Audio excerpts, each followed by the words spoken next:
Okay, so let's make this interesting for you guys. We crash it. We don't care about the damage. We care about people. Our testing exceeds the government standards. Ford has more 5-star rated vehicles than any other car manufacturer. We go that extra mile to make sure that our cars are safe. I'm proud of that.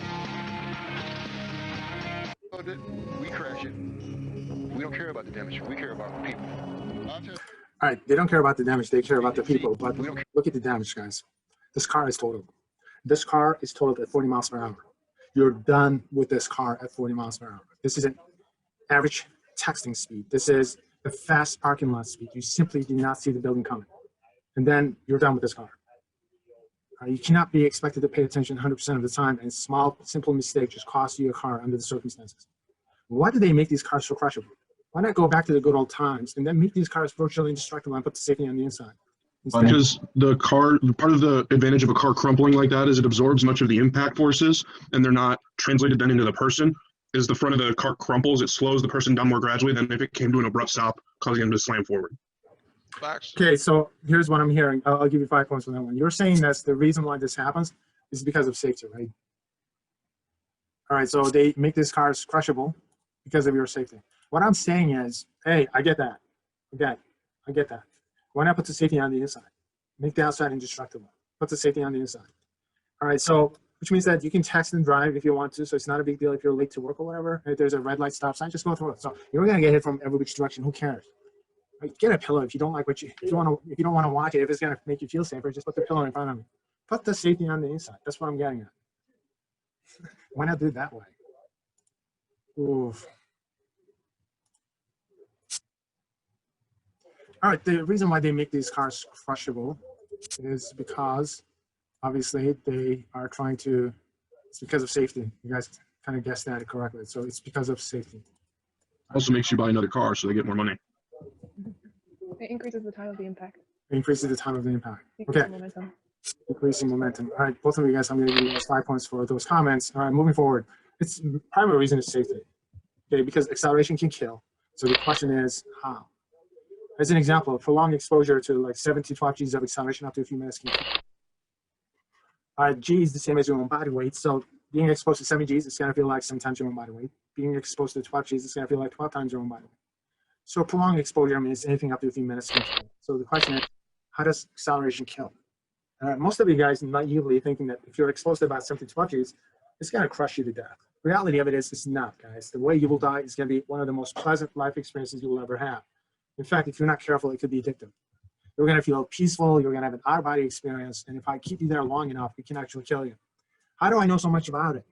The reason is because pilots in training on a regular basis, they would be exposed to 7 to 12 G's. I'm talking about fighter jet pilots. Here at the VIA Corporation Flight Simulation Lab in Warminster, Pennsylvania, Dr. James Winnery and other researchers are using a centrifuge to reproduce high-speed flight conditions. The video stuck. Okay, is video stuck? The G-forces have on the human. Yeah, it was just like a picture, but the video's really sound was still going. All right, so let's keep moving. And indeed, you may have to go back to the recording of it. Brain. Because it's playing just fine on this end. That's it, you're going to have to really strain now, Rob. He's really going to maneuver. This video of Winnery, recorded in 1985, dramatically illustrates what happens when pilots experience a blackout episode. First thing that happens is blood flow begins to be reduced to the head. So you begin to develop a tunnel vision. All right, so notice that what happens is he starts to pass out. The next His eyes are open and kind of looks dead at this thing point. that we And he's done see is at loss this of motor moment. control, loss of sensory input, And then this is when they will stop the complete experiment. loss of consciousness. He's out. Dramatically illustrates. So he's exposed to 7 G's. This guy's a medical doctor. There are actually a few videos that are more modern, and they actually see the guys actually trying to breathe. Yeah, you will see though. Yeah, they almost passed out. A couple did, because it was like 6 people, and like 3 of them passed out. The other 3 almost did, but didn't. Good point. You give yourself 5 points. All right, so this guy is a medical doctor. He wants to experience what these pilots go through, and then he's making these internal observations. So one of the things that he's noticing is experience a blackout episode. now notice that he starts to lose consciousness. He starts to black out. Is blood flow begins to be reduced to the head. So you begin to develop a tunnel vision. So he passed that point at this point. This guy's out. All right, so the question is this. To the head. Why did he pass out at 7 Gs. What's your explanation for it? To reduce the blood flow to the brain. All right, how does the blood flow to the brain get reduced? What The reduced the blood? pressure. Our bodies are it's used to going- functioning normally at regular levels of gravity. That's why our heart can pump blood to certain places, but when you add extra force, you can't pump the blood up anymore. It can't get up to the brain, so it drops down lower. Okay, I'm gonna give you guys 5 points for that one. Why is it that the circulation to his brain end up getting reduced from a physics perspective? Let's take a look at it. It's related to something that you experience on a regular basis. Case in point, you're inside a car, and then the car accelerates in the forward direction. What happens to your body? You feel a push in the opposite direction of the acceleration, right? Into the seat. You feel a push in the opposite, car accelerates forward, you feel a push in the back. And then when you put the brakes on, now you feel a push in the forward direction. When the car is slowing down, you end up feeling a push in the forward direction, in the opposite direction of the acceleration of the vehicle. All right, so do you guys notice that your body moves inside the car, always in the opposite direction of the acceleration of the car? Car speeds up in the forward direction, body moves backward. Car is slowing down, your body moves forward when the acceleration is backward. So the unstrapped objects inside vehicles will always move in the opposite direction of the acceleration of the vehicle. Unstrapped objects, anything and everything inside the car will move in the opposite direction of the acceleration of the car. Now, those of you guys who are religious, okay, notice that Jesus is having a hard time keeping up with this cross. All right, acceleration could be a religious experience. Case in point, what's the difference between a Ford Tempo and a BMW? Price tag, right? Ford Tempo can go from 0 to 60. So could a BMW, except in the case of Ford Tempo, it's going to go from 0 to 60 within about 3 minutes down a hill, and BMW is going to be less than 4 seconds. All right, so every time you're paying for a car, you're paying for its acceleration. All right, pick out the best answer, and then put your answer in the chat.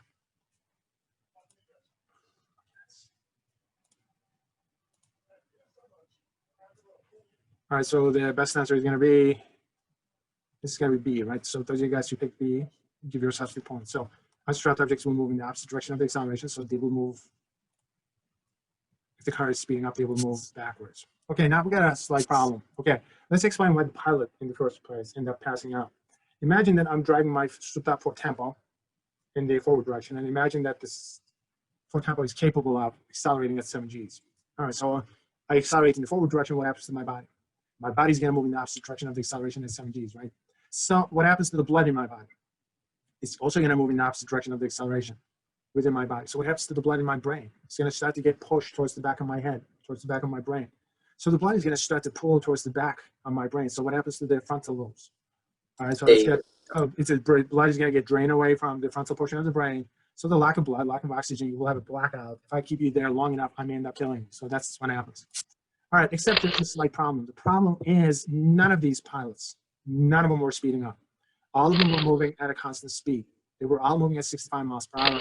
They were all moving in a circle, and all of them were exposed to 7 Gs of acceleration. So the question is, how do you induce acceleration at 7 Gs at a constant speed? How does that happen? All right, guys, how do we induce acceleration at constant speed?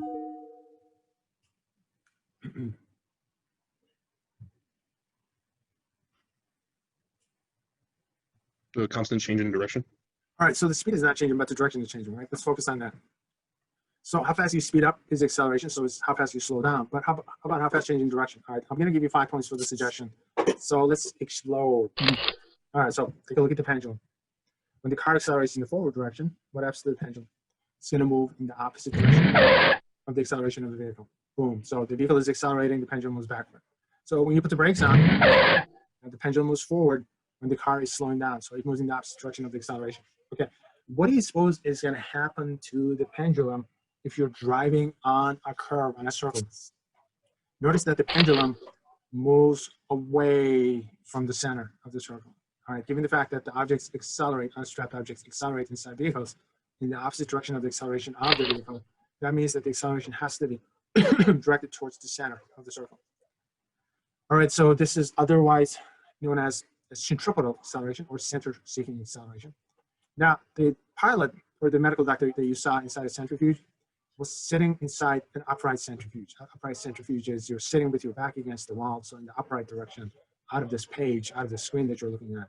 So notice that the acceleration is directed towards the center, which means that the blood was pulling away from the center towards the back of his head.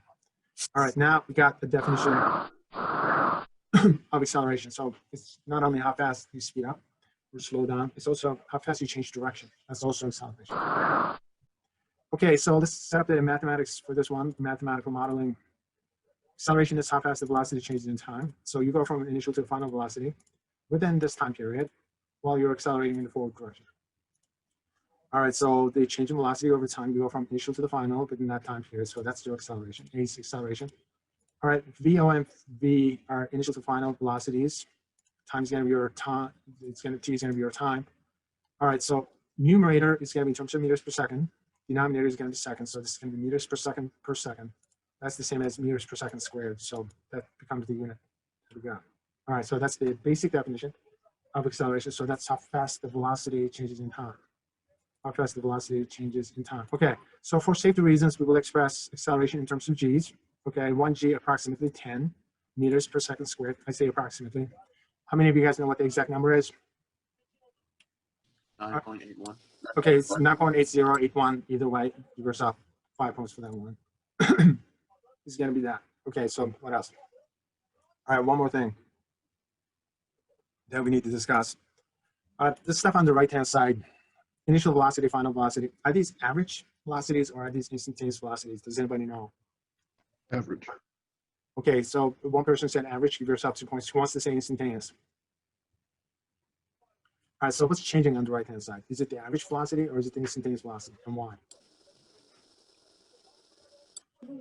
The average. All right, so I heard two people say average. Are these average velocities or are these instantaneous velocities, and why? It's average because one of the it's between the final and the initial is subtracted. Okay, so every single person who said something so far said average velocity is changing. So those of you guys who make that argument, I'm going to give you 2 points for that one. What's changing is not the average velocity, it's the instantaneous velocity. Guys, this is how fast you're moving right at this point in time, and this is how fast you're moving at an earlier point in time. All right, so this is your measured velocity. What's changing is your measured velocity within this time period. All right, so this is how fast you're going right at this point. So I'm driving at 50 miles per hour. I know I'm going at 50 miles per hour because I'm looking at my speedometer. And 15 seconds later, I look down, now I'm going at 60 miles per hour. So what's changing is the instantaneous velocity is changing in time.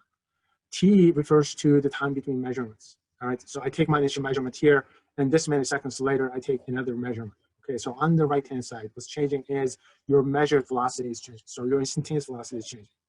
So changing instantaneous velocity in time is going to give you your average acceleration. Okay, just remember the concept. All right, so remember the concept of average speed. Okay, let's just get back to this one. Okay, this is measured distance over measured time is going to give you your average speed or velocity. And measured velocity, changing measured velocity over time is going to give you your average acceleration. The stuff on the right are your measured values. The stuff on the left are your average values in general. So how fast the measured velocity changes in time becomes the definition, formal definition. So proper definition or the formal definition is how fast the instantaneous velocity changes in time. How fast the measured velocity changes in time. All right, so that's what both get to use. All right, how fast the measured velocity changes in time. So you go from initial velocity to final velocity within some time period. And for safety reasons, we get to express it in terms of G's. So roughly 10 G's is going to be roughly 10 meters per second squared. It's going to be roughly about it's going to be a G.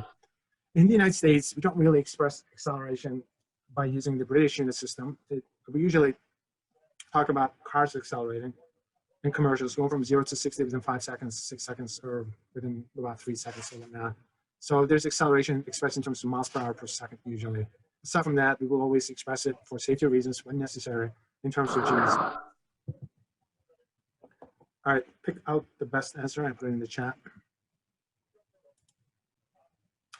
Put it in the chat.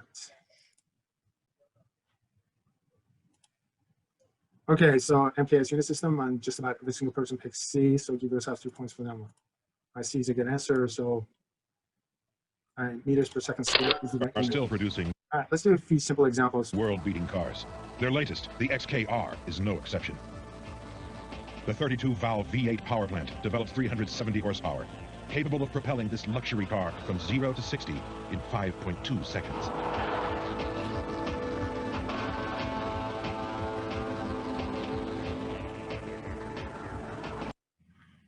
All right, so we got this Jaguar. It goes from 0 to 60 within 5.2 seconds. So question number 5 from the handout. So what's its acceleration? All right, so the mathematics is going to be straightforward. The initial speed is 0, final speed is 60. So it takes 5.2 seconds for it to go from 0 to 60. So we want to know what the acceleration is. All right, so I listed everything. All right, the next step is conversions. So we have to express everything in terms of the MKS unit system. So miles per hour needs to be converted to meters per second. So 1 meter per second is 2.24 miles per hour. Get rid of the like units. All right, so we got the conversions. So, and then looking at what's given to you and what's being asked for, the acceleration formula, the average acceleration formula is what we will get to use. And that's it. A is already on the left-hand side, so there's not much we have to do. One of the things that you can do, which I'm going to allow you to do before you do algebra, if you have any zeros, just plug in the zeros. All right, that's simply going to make life easier when the mathematics starts to get complicated in the future. So initial speed is 0, initial speed is 0, so just get rid of that. Okay, so final speed divided by time is going to give us the average acceleration. Average acceleration is going to be 5.15 meters per second squared. For some reason, if you want to feel like you need to express it in terms of G's, obviously multiply it by the conversion factor. Or what you can do is just move the decimal to the left. And that's the reason why I use an approximation of 10. So driving this car, when it's accelerating from 0 to 60 within 5.2 seconds, you will experience half a G. All right. All right, so acceleration has direction. You speed up in a given direction, you will slow down in the opposite direction. So speeding up, if it's a vector, that's always going to point from a smaller to the larger velocity. In this case, it's speeding up, so it's pointing in the forward direction. So we will take that to be positive acceleration. So positive acceleration will mean it's speeding up. In this case, this thing is slowing down. All right. If the acceleration is a vector that points in the direction of larger of the two velocities, initial velocity is larger than the final one, so it's pointing to the left. We will take that direction to be negative. So it's going to give you a negative acceleration. Also, we will say if the acceleration is negative, the object is slowing down. So if the acceleration is positive, the object is speeding up. If the acceleration is negative, the object is slowing down. So these are the notations we will get to use. It's also a little bit commonsensical. You can kind of get a sense for why acceleration is positive when you're speeding up and negative when you're slowing down by looking at the speedometer, the direction the indicator moves. When you're speeding up, notice that the indicator moves towards the right in this case. So we'll take that direction to be positive. So that's going to give you a positive acceleration. And when you're slowing down, it moves in the opposite direction to the left. We'll take that direction to be negative acceleration. And the negative acceleration is sometimes called deceleration. So they mean the same thing. All right, so whenever you're ready, just pick out the best answer.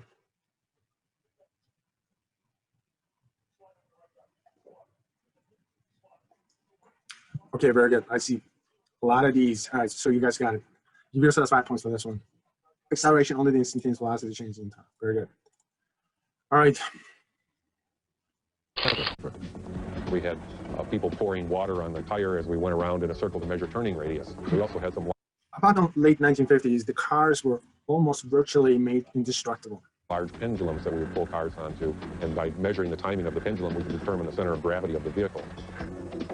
This is what I'm talking about. Imagine that you're driving by a parking lot. Rollover testing.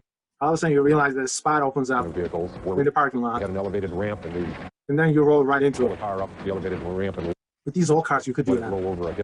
Notice that the structural integrity of these cars were amazing. You don't see a single dent of this. To measure structural integrity of the vehicle, we've got footage of crash testing where the operator would stand on the running boards and put a brick on the accelerator, and just before he hit the wall, I mean, they made these cars in such a way that they did not want these cars to crumple. They jumped in under any circumstances. So you got the tester, he just jumps out of the car. Waiting fellows who caught him while the car turned into the wall. And there was minimal damage on these cars. Safety issues. So they went from that to these crushable cars. Came to the fore in the 1950s with the arrival of faster, deadlier cars. As a result, crash testing kicked into gear with car makers putting their vehicles through a much wider range of tests. So why did they go from these indestructible to crushable cars? The short answer is safety. So the next question is, how does making a car crushable make you feel safe or make you safe in general? Right? Let's figure that out. All right, so the car companies wanted to know if you're exposed to, say, about 20 Gs for a fraction of a second, or 25 Gs, 30 Gs, 40 Gs, 50 Gs, would that kill you? All right, so how do you figure that out? The only way you can figure that out is through experiments. So in 1954, they conducted this famous experiment. This is known as the John Stapp experiment. 50s, years before the Pinto Accord, in New Mexico. little was known about the essence of a collision, how much force the driver could withstand.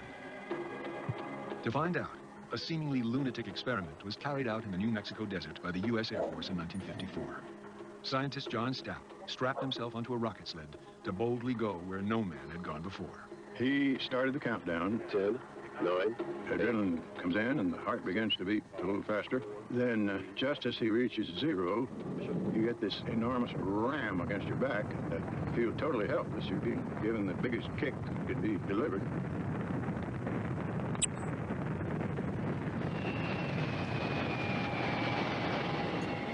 Stapp had been propelled at a speed of 632 miles per hour and stopped in 1.4 seconds. All right, so this is the famous John Stapp experiment. He volunteered for it. They strapped him onto a rocket sled. They accelerated him up to 632 miles per hour. And then they brought him to a stop within 1.4 seconds. Within 1.4 seconds. 632 miles per hour, for those of you guys who don't know. Commercial airliners in full flight, 30,000 feet up, that's 550 miles per hour. This guy was already moving 80 miles per hour faster than a commercial airliner. 1.4 seconds, stretch your arms, and this is about 1.4 seconds. Imagine being on an airliner brought to a stop within 1.4 seconds. All right, so this is what this guy experienced. So how many G's was it? And did it survive? All right, this is a cliffhanger at this point. So take a break for 10, be back within 10. Be back by, let me check the time, 7:30.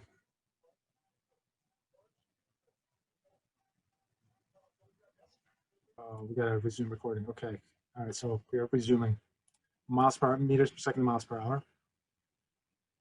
All right, and boom. Okay, so get rid of the like units. So you end up getting a speed in terms of meters per second. We want the acceleration. Final speed is 0, so get rid of that term. All right, so we will get a negative acceleration, which means that we will be slowing down. All right, so the initial speed divided by the time, it's going to give us negative 201.53 meters per second squared. All right, so if you move the decimal to the left, that's going to give you the G load. Okay, don't forget it's going to be negative, so it's about 20 Gs. All right, so John Stapp was exposed to 20 Gs.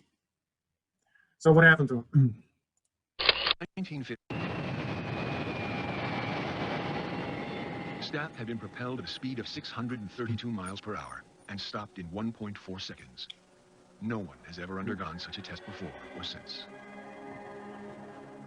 All right, so obviously he's alive, so that's good news. Couldn't see anything. He couldn't see anything. And I was looking around. He was looking around but couldn't see anything. I was beginning to think about seeing-eye dogs and white paint. He literally couldn't see anything. Literally. Why? Because his retinas got detached. Is that a big deal? Not necessarily. You can push your retinas in, and hopefully you will recover at some point. If not, they end up doing a little bit of a surgery. It happens to boxers from time to time, so that's a common thing. He did recover, things worked out. And I was thinking to myself, now I've paid my dues. I've gotten there. I've shown them what they want to know. And from now on, life is going to... So he was exposed to about 20 Gs. And then what he did, he kept repeating the experiments. So in this case, it was about 20 Gs. So he took himself up to 25, 30, 35. He kept doing it. Only to realize that once you get up to 25, now you start having problems. The problem is you start to break bones in your body, smaller bones. I'm talking about ribs. I'm talking about fingers and that sort of stuff. All right, so the car companies determined that 20 to 25 Gs is a fairly safe region. So 20 to 25 Gs is survivable up to a few seconds. So that's what they discovered. All right, so the next question is, why did he volunteer for an experiment like that when the outcome was uncertain? The reason is because he was in charge of the experiment. He conducted some animal experiments, cats, dogs, and whatnot. They were fine, so he figured that he's gonna be fine himself. So he decided to conduct experiments, and he was right. So it was survivable. And car companies got what they were looking for. What they were looking for is what's reasonably survivable. 28 to 25 Gs is a reasonable G load up to a few seconds. All right, so 27. From pilot training, we were talking about fighter jet pilots. They are trained between 7 to 12 Gs up to a few minutes, so we know that's survivable. We know from John Stapp experiment that you can survive up to 28 to 25 Gs for a few seconds. So that's a reasonable range. So you can survive up to that 20 to 25 Gs.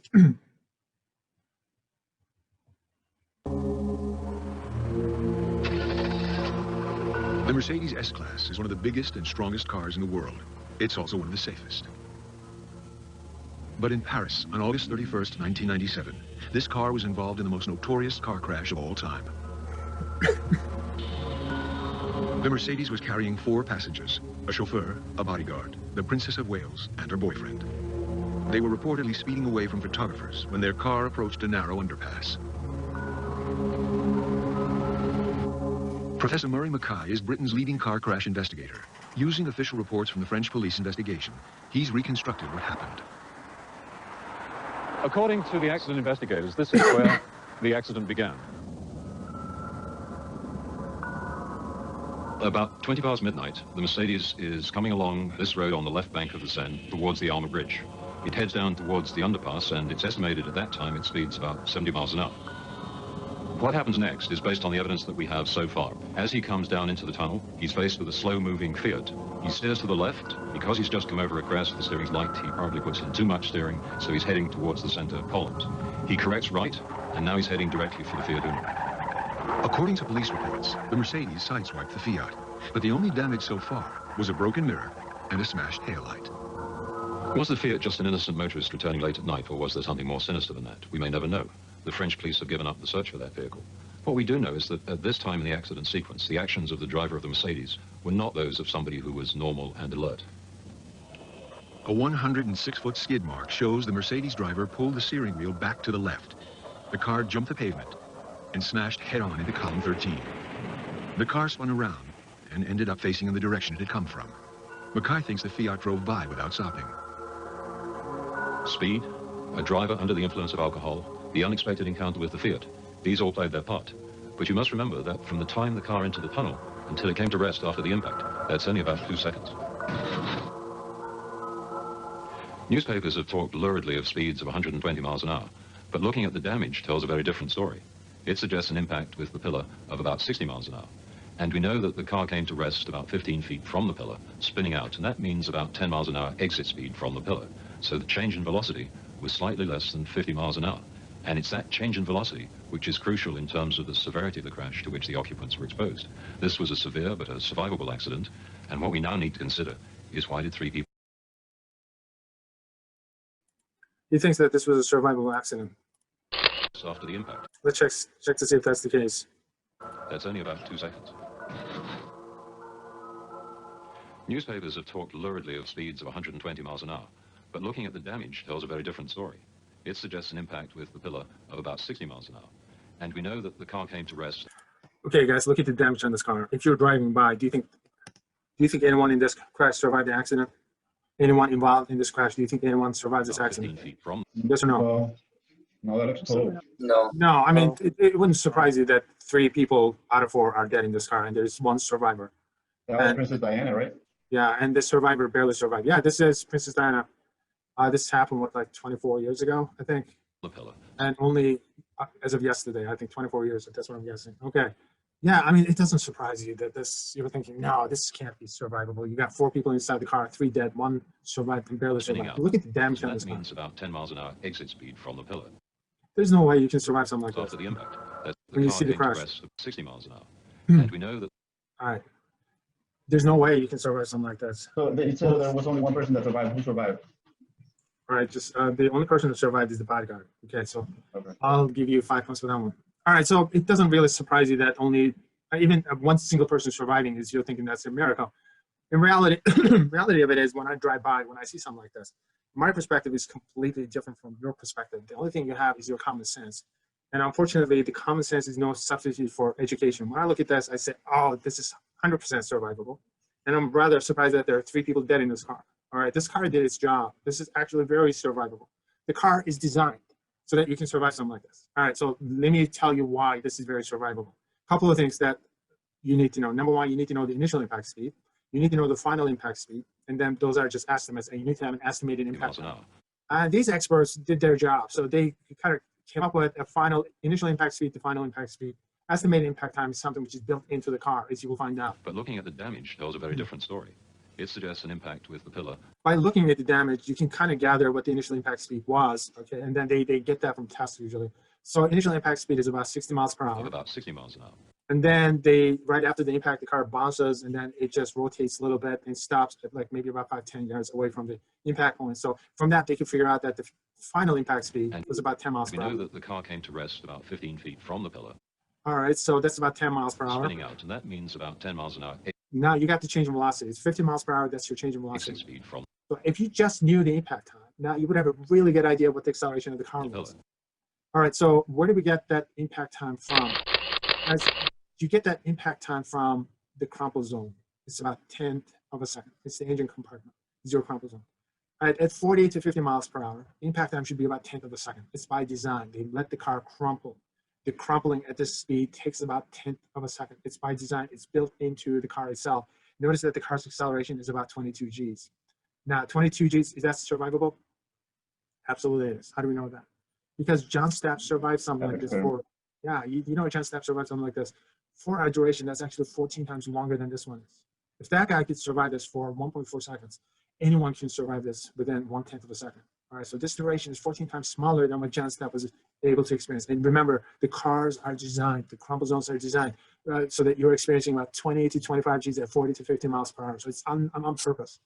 And so how do we know that it's 1/10 of a second? Like I said, it's by design. It's so the crumple zones are built in, so they know at reasonable speeds like 40 to 50 miles per hour. If it's the crumple zone of the car, you should get 1/10 of a second from here. If it's side impact, the crumples, you don't have much of a crumple zone, so the impact time is going to be much shorter. First thing we do is usually start with an exterior inspection where we document the damage that's on the outside of the car, the scratches, the size of the dents, and where those scratches and dents are to tell us the picture of what occurred within that crash. The energy it took to do this is probably only about 15 to 17 miles per hour. No kidding. All right, 15. It's about 20 miles per hour. Look at the amount of damage. You're thinking that's a lot of damage, guys. 20 miles per hour. That's reasonable. All right. The impact did not spread. There's not much of a spread here, so it's a direct force. In Princess Diana's case, it's about 50 miles per hour. It's just going all the way up to the windshield, almost per hour to do this much damage. Speeds involved in this crash are probably only in the 35 to 40 mile an hour. Once again, it's not that much. The crumple zone is designed to be able to absorb something like that. So crumpling is where you get your impact. Hour range. The difference is that it's striking a very hard and heavy object that's absorbing little or no energy. Most of the energy in this crash is being absorbed by this particular vehicle.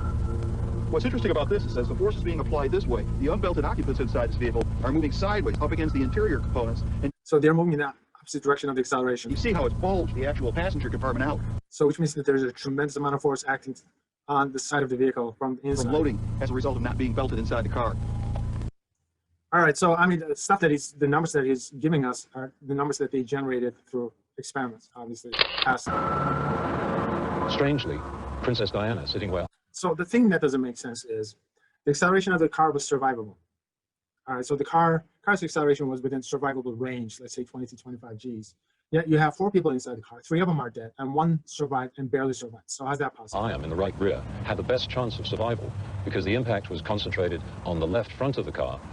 So why is it that the physics is not working out in real life? And as it hit the pillar, it also rotated and span out, so she went partly past the pillar and didn't have quite the same crash forces applied to her as happens to the people sitting on the left. If she'd been wearing a seatbelt, she'd have had a fair chance of surviving even this extreme accident. Fair chance of surviving. She would have had a very good chance of surviving. Her chance of surviving this would have been almost 100%. All right, so the question is, not wearing a seatbelt, why is it that it became deadly? Okay, so she was not wearing a seatbelt, she's dead. Who else wasn't wearing a seatbelt? Fiancé sitting next to her was not wearing a seatbelt, dead. Who else is not wearing a seatbelt? Driver was not wearing a seatbelt, dead. And only survivor was the bodyguard, and he was the only one who was wearing a seatbelt, and he barely survived.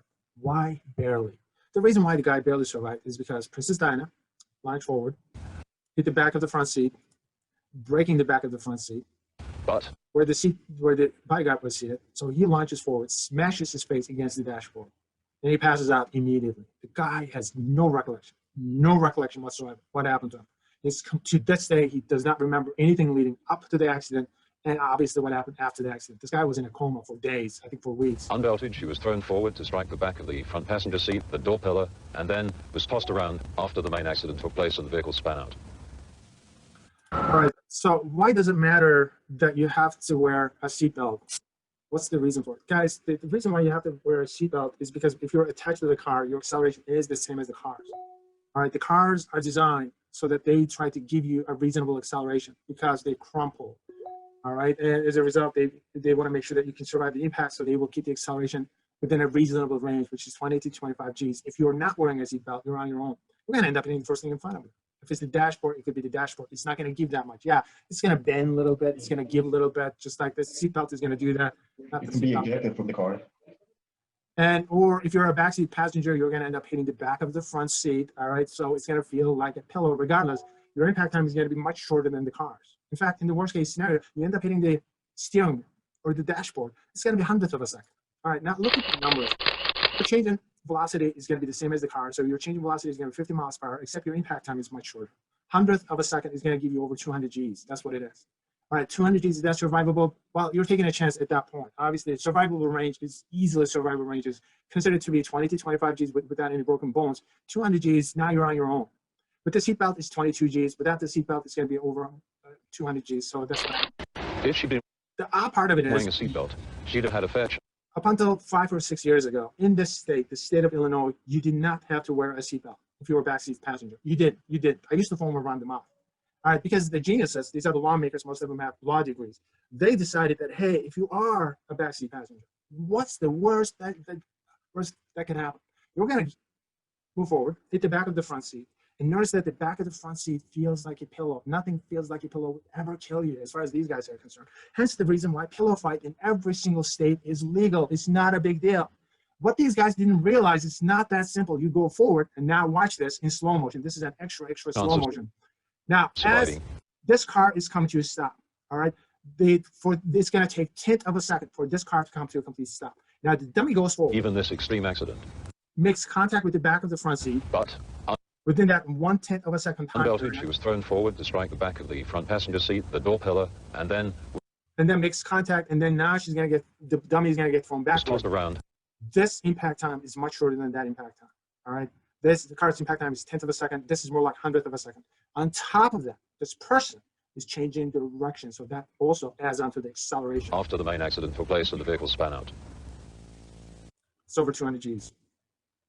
So that's what happened. Those who were not wearing seatbelts, their accelerations were radically different and radically larger than the acceleration of the car that they were in.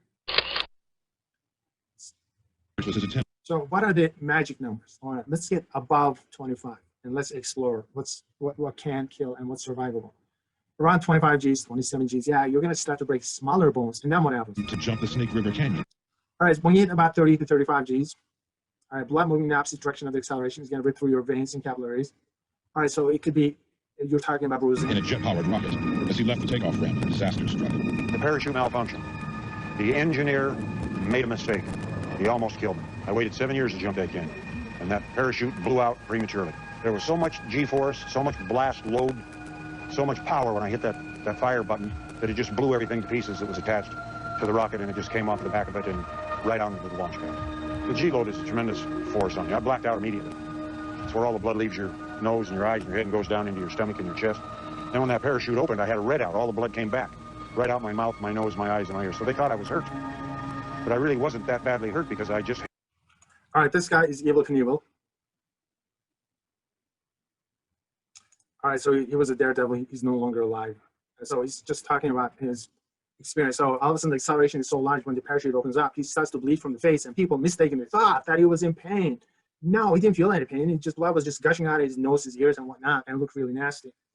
All right, so when you're around 30 to 40 Gs, the blood moving in the opposite direction of the acceleration can cause, obviously, it's going to rip through the veins and capillaries, so it can cause a little bit of internal bleeding.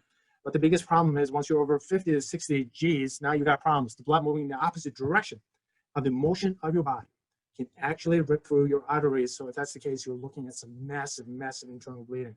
So that becomes a problem. In fact, Princess Diana, according to the initial reports, because I was watching CNN at the time, and there was a news break, and they said, hey, Princess Diana got into a car accident, a bad accident. So the initial announcement was that the driver was dead, the fiancé was dead, and she was a survivor. And the next day when I got the news, she was also dead. So she actually survived the impact. All right, so there are 3 types of collisions. The first is the collision of the automobile with an object. All right, at reasonable speeds, up to 40, 50 miles per hour. So that's survivable. It's about 20 feet. And now a body, the pure model would be unrestrained, has a second collision with the inside of the automobile. Hitting a dashboard is a bad idea, though it gives 100th of a second is what I'm looking at, so that would be about 200 Gs. And the third collision is the one where the injuries are truly caused, and that's the collision with the internal organs of the body, who then go forward and collide with the body wall. All right, so broken bones, internal bleeding, and that sort of stuff. That's where the injury often truly occurs. It's in that third collision. There are also issues of pure intrusion, like parts of the car going into them. If you see something like this flying towards you, duck down, guys. Don't worry about the acceleration. Just duck down. You don't want to lose your head. Dr. Frederick Maillet happened to be driving by in the opposite direction. He stopped and ran to the scene. He found the princess with her back to the door, leaning up against the back of the front right passenger seat, and her legs up, one leg up on the rear seat. Her sort of rear end down in the foot area, and her right leg was trapped under the seat. She is kind of contorted. She has her head down on her chest, and this is a position which makes it difficult to breathe. Maillet saw at once that 2 of the passengers were dead, and he immediately began to administer first aid to the princess. She had good color. She had actually looked to be in okay shape. And he said, quote, I thought this woman had a chance to survive. And of course, he didn't know about the internal injury that she had. By this time, the paparazzi had surrounded the car, their cameras clicking away. 12:27 a.m., police and firemen arrived, alerted by cars exiting the tunnel ahead of the Mercedes. An ambulance soon followed, and paramedics helped to stabilize the princess. She was unconscious, and there was no way to determine the severity of her internal injuries. 1:15 a.m., the bodies of Henri Paul and Dodi Fayed were removed from the wreck. Diana and Rhys Jones, buried alive, were finally extracted more than a half-hour later. 2 a.m., the ambulance arrived at the hospital, with Diana clinging to life. There would later be a great deal of debate about the 90 minutes plus that elapsed between the time of the accident and Diana's arrival at the emergency room. She was alive during all that time. Almost immediately upon arrival, she went into cardiac arrest. And really from that point, there was very little hope of reviving her. According to all the experts that we consulted on this question, she would have had a far better chance of survival if she'd been gotten quickly to the operating room. Trevor Rhys Jones was brought to the same hospital, where surgeons were successful in saving his life. Down the hall, another surgical team labored over Diana for almost 2 hours, but the massive chest injuries were beyond repair. 4 a.m., August 31st, 1997. Diana, Princess of Wales, was pronounced dead at the age of 36. All right, so not wearing a seatbelt cost her life. All right, so with the seatbelt, your impact time is the same as the car, so it's survivable at reasonable speeds. All right, so it's about 22 Gs. Without the seatbelt, your impact time is much shorter, so the acceleration is going to be much larger. 6,000 miles away, Swedish engineers came up with the same answer. The 3-point seatbelt was introduced by Volvo in 1959. Volvo patented the device, but allowed everyone else to use it free of charge.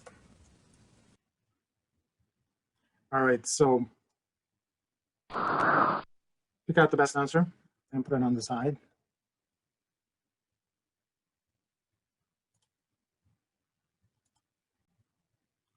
Put it on the side. Yeah. 3 people. Okay, so I'm looking at the answer. So because the increased impact time translates into smaller acceleration. Yeah, guys, larger the impact time is the smaller the acceleration is. Very good. B is the best answer for that one. So give yourselves 5 points for that. All right, the whole idea of the crumple zone is to increase the impact time. Trunk the car door and click the seat door. Trunk click every trip.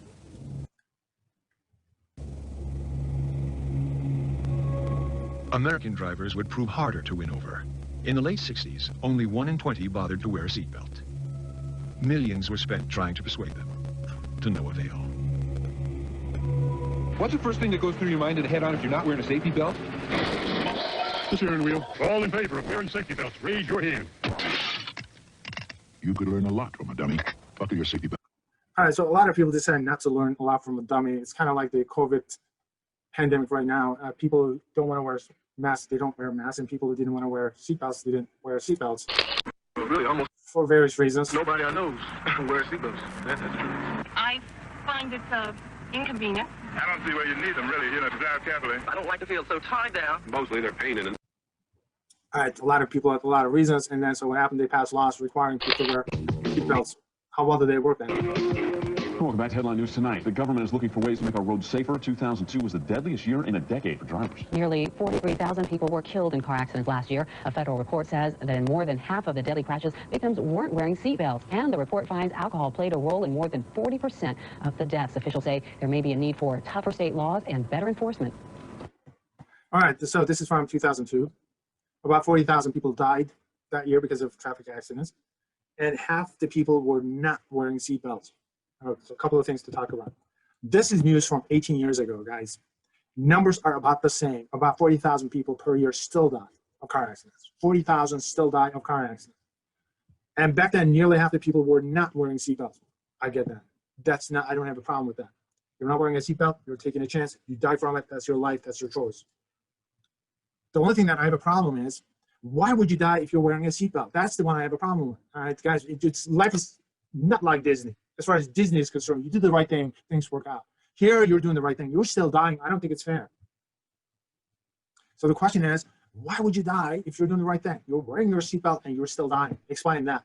You can get hit by a different car and it's going straight into your direction. Let's say you're going down a road and a car hits you on the side door that you're on.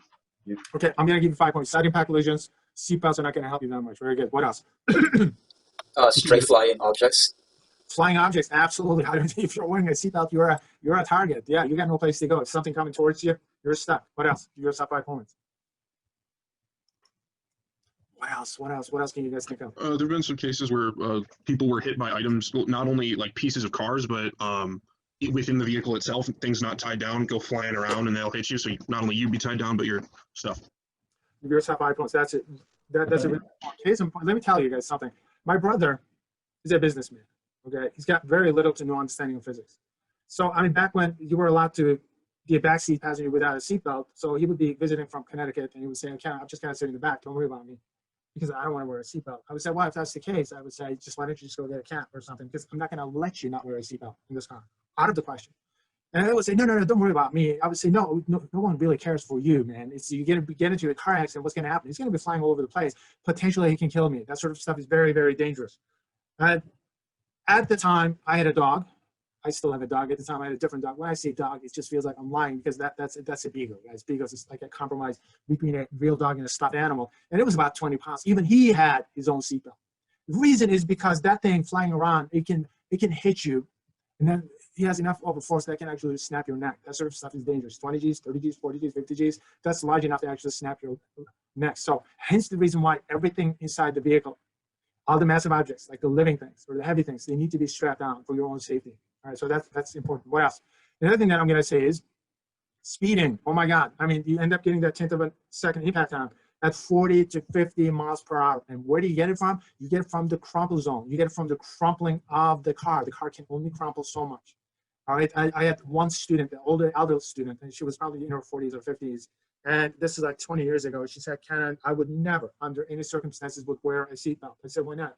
Because she had a relative, a niece, I think, and then the person ended up getting into a car accident. So the car ends up getting wrapped around a tree, and then the person got crushed to death. And when the firemen showed up, and one of the firemen said, if the person was not wearing a seatbelt, the person would have thrown out of the car. Okay, guys, don't count on it. There's no such thing. Don't count on it. Don't count on it. All right, so speedometer on my car, as far as the speedometer is concerned, I can go up to 140 miles per hour. Never tried it, but that's what the speedometer says. And let's assume that it's late at night, around midnight, you're feeling tipsy enough to try it, so you take the car out in the neighborhood and take it up to 120 miles per hour, and you lose control of the car. And then what happens? You smash into a building or a tree. You can't survive something like that. All right, there's no way. The car is going to crumple. It's going to wrap around the tree. It's going to get crunched. Forget that. Those unbelievably high speeds, you cannot survive something like that. So you can get killed while doing the right thing, while wearing a seatbelt. Yeah, it is possible. But obviously the seatbelts help. Look at Princess Diana's case, 4 people inside the car. It would have been a reasonable survivable impact. Yeah, 3 people dead, 1 person barely survived. So at reasonable speeds, improves your chances of survival. In an area underneath the driver so that what's read by the box is what. So the next question is, now I ran a bunch of numbers. I said, 20 to 25 Gs for car companies is survivable. Princess Diana, noticed that she survived the initial impact. Her acceleration was probably around 200 Gs. And all of a sudden, the curious minds want to know, what is the maximum that you could be exposed to and still be able to survive under extreme constraints. What is it? Now, you cannot do these kind of experiments, but the accidents usually happen, especially with these race car drivers, and sometimes they do survive. So what they decided to do, they decided to place black boxes in these cars. And then if there was an accident, they would have the measured value for acceleration. And here's what they discovered in 1996. Driver experiences. Here's how it works. At the moment of the crash, the box records the direction of the impact force, and most importantly, the deceleration, or just how hard the car hit the wall. Researchers estimate that when Fittipaldi crashed, he fell nearly 100 Gs. That means for a fraction of a second, Fittipaldi had the weight of a dump truck pressing on his body. All right, so that's not an estimate. That's a reading from a black box. They realized that this guy was exposed to about 100 Gs, and he did survive. So this was a big finding. So this happened in 1996, and ever since then, they're keeping track of that data.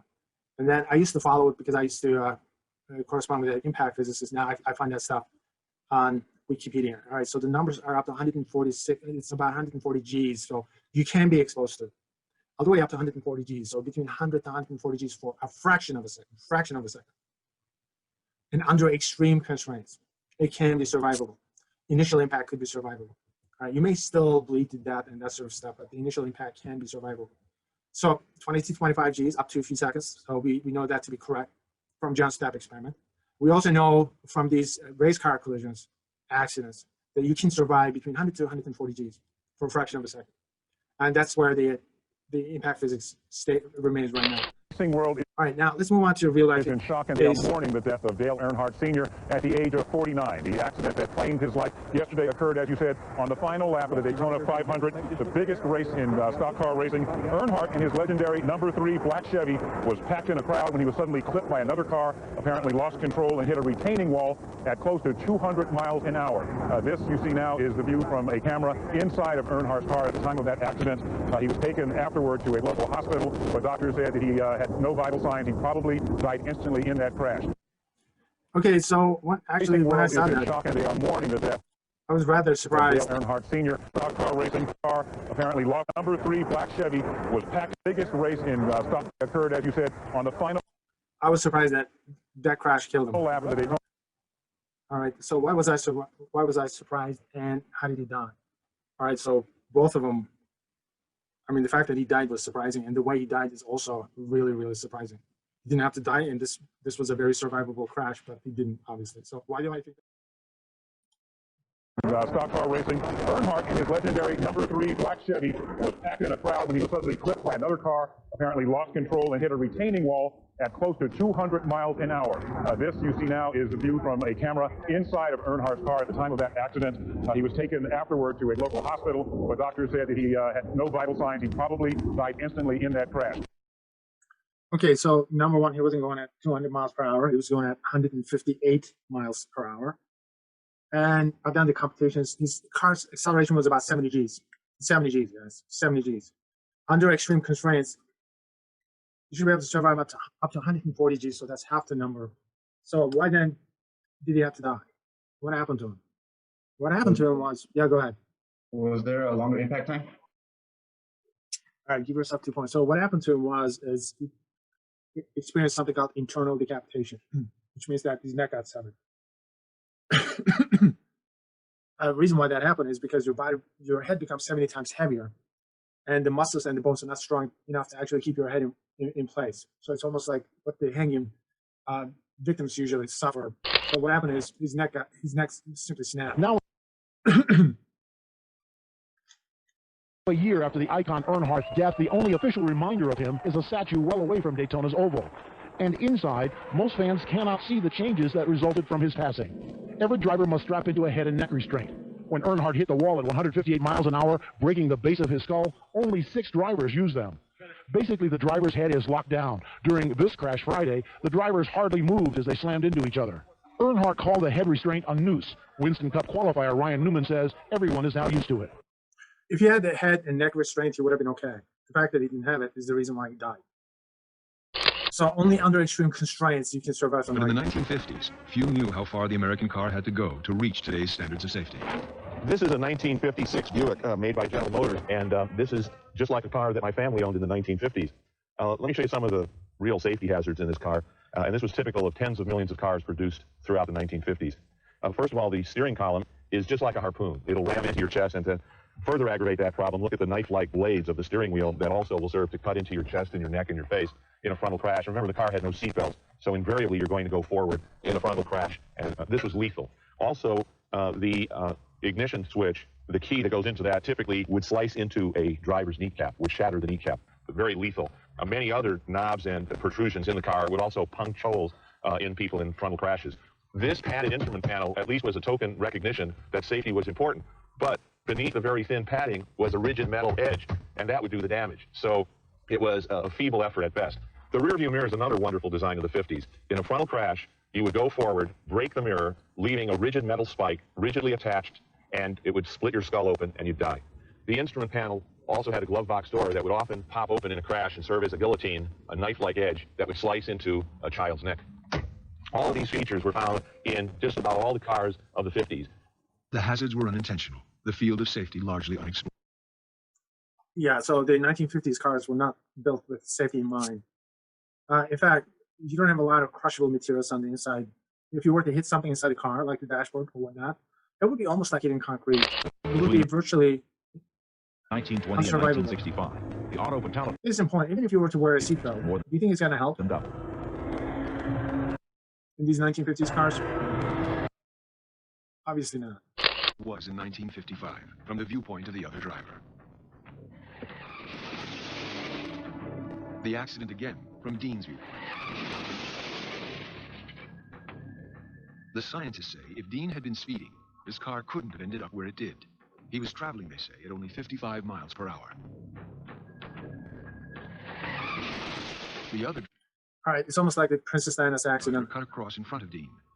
Dean never stood a chance. In those cars, you don't stand a chance. 1950s cars, something like that, would not really survive. So what I'm saying is, why not make these cars indestructible and put the safety on the inside? This is how you exterminate a bastard!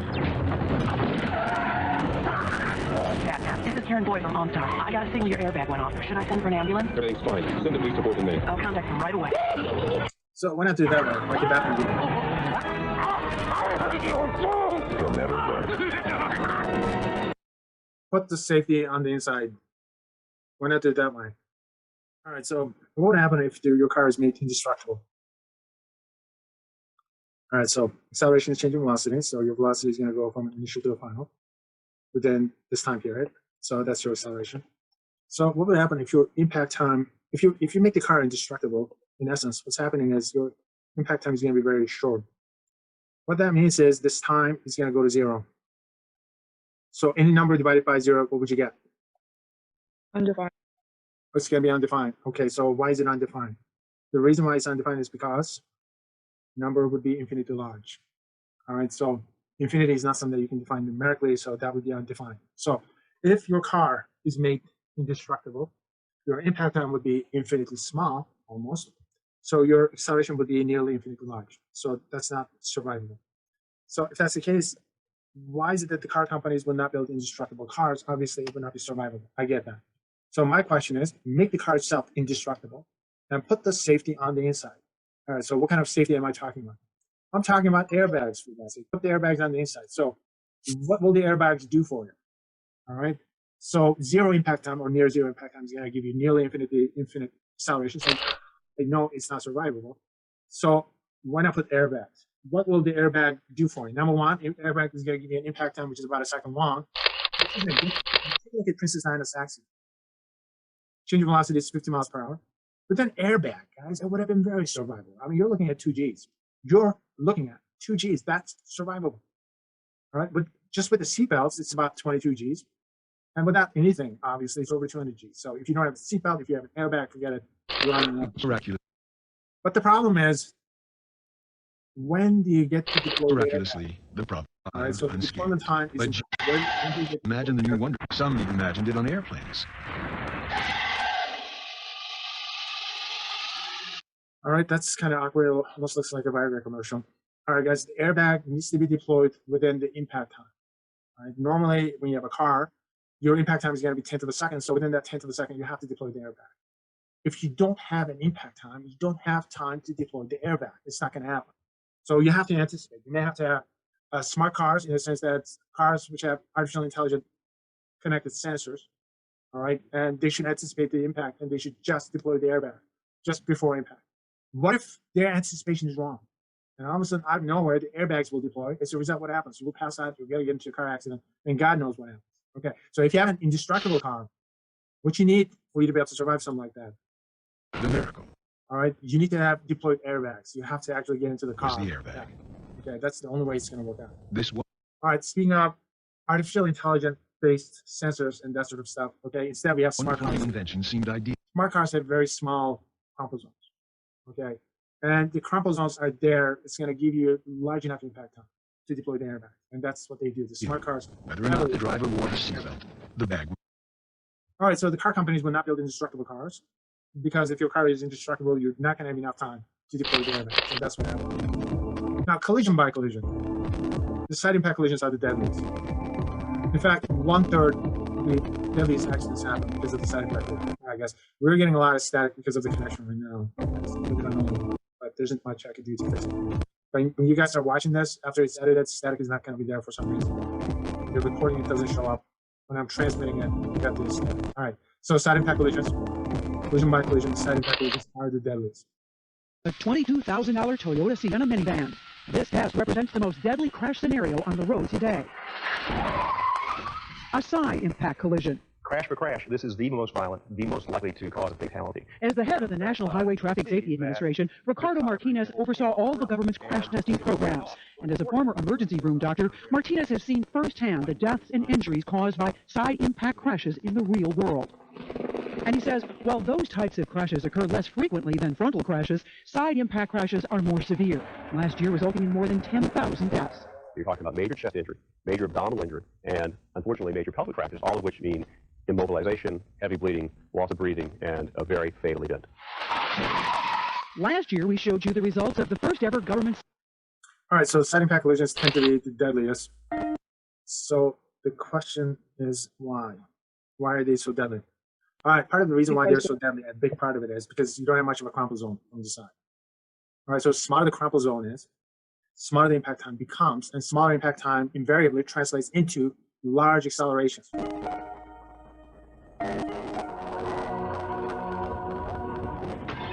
That's what it's like to get a head injury in a car accident without the protection of side curtain airbags. I know it happened to me. Chances are I'll never fully recover. To get side curtain airbags in your next car, ask your dealer or contact... So the car companies came up with two different designs. One is the side impact airbag, so that's designed to protect your body.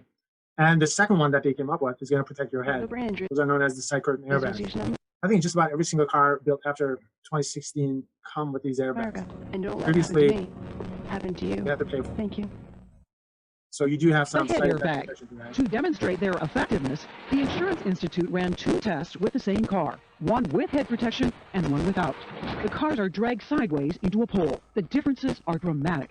The forces recorded on the head in this impact are at the fatal level. A person sustaining those forces would die. Now we see the same crash, but with an airbag that's specifically designed to protect the head. What was a fatal level head injury recorded on the dummy in the first test now is survivable. All right, so the next question is, obviously modern cars do come with side impact protection, but what if your car is older? What if you don't have any side impact protection? Does this mean that it's a death sentence? Is this something that you can actually survive? The answer to that question is yes, of course, you should be able to survive that. Except, so there are things that you need to avoid. Side impact collisions can be survivable, or they could be extremely deadly as well. All right, so here's the body of the car. Okay, so I got the engine compartment. There's the trunk that you're looking at. All right, so this is your crumple zone. All right, so this is going to give you roughly about 10th of a second. From the crumple zone, you will get impact time, which is about 10th of a second. That's what you get. And also, the trunk is going to crumple. All right, so that's going to give you a reasonable impact time as well. And from the sides, you don't usually have too much of an impact protection in the sense that the cars are not designed to crumple from the side that much. Okay, and there's a good reason for it because you got passengers inside. Everyone is seatbelt, but they got no place to go. And the last thing you want to do is you don't want to crush anyone. Getting crushed to death is not a pleasant way to die. All right, acceleration, you may not feel anything, so that's a good way to go. Getting crushed to death is not the way to go. in essence. All right. So from the side, the impact time is not going to be very large. All right. If you're lucky at 30 miles per hour, you're going to get probably 500th of a second if you're lucky. So the acceleration is still going to be fairly large. What that means is if you take direct hit to your body from the side at 20 to 30 miles per hour, potentially it could kill you if you don't have any side impact protection. So the stuff to avoid under the circumstances is you want to avoid direct hit to your body. Don't worry about the car, your body. You are the important stuff here. All right. This is what you need to avoid. If you can help it, if you see a car coming towards you, just pull forward. Just get out of the way. Either slow down or pull forward. If the frontal portion of the car takes the hit, it's not a big deal. What happens? The car is going to spin in this direction. Rotational acceleration or spin acceleration. It's survivable. You may break a bone, whiplash, whatnot. That's going to be survivable. Or if you pull forward, if the backside of the car takes a hit, once again, it's the same thing. This time the car is going to spin in the opposite direction. Spin acceleration is survival. Just try to get your body out of the way. If someone sitting behind you is the person who takes a hit, more than likely you're not going to see that person alive. So make sure that you actually put people in the car strategically. All right, it's not. Now we can analyze this case.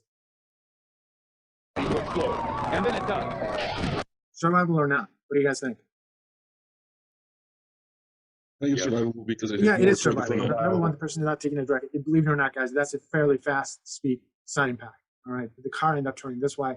Notice that the engine compartment took the hit, not the person inside. This is a very serious accident. The innocent victim survived. Next thing I see the truck coming, wondering why he's going, it's my turn, basically.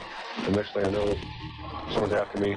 I leave my glasses. Now on a flat leg, a mangled truck piled into a parked 18-wheeler. This trucker, realizing the danger, flees on foot. The cops quickly arrive on the scene and swarm the vehicle. The man pulled out and arrested. Suspect in custody. Suspect in custody. All right, so this was survival. The person ended up surviving. Notice that he had pretty bad whiplash. I had no recollection of that. My turn, basically. The next thing I know, It briefly passed out. That's what happened. someone's after And the reason why he survived, notice that this is the section of the car that took the hit. All right, from now on, when you guys are driving by, you're going to be looking at the accidents very carefully. Check to see where the person gets hit, where the car gets hit. And that's going to give you a really good indicator whether or not it's survivable.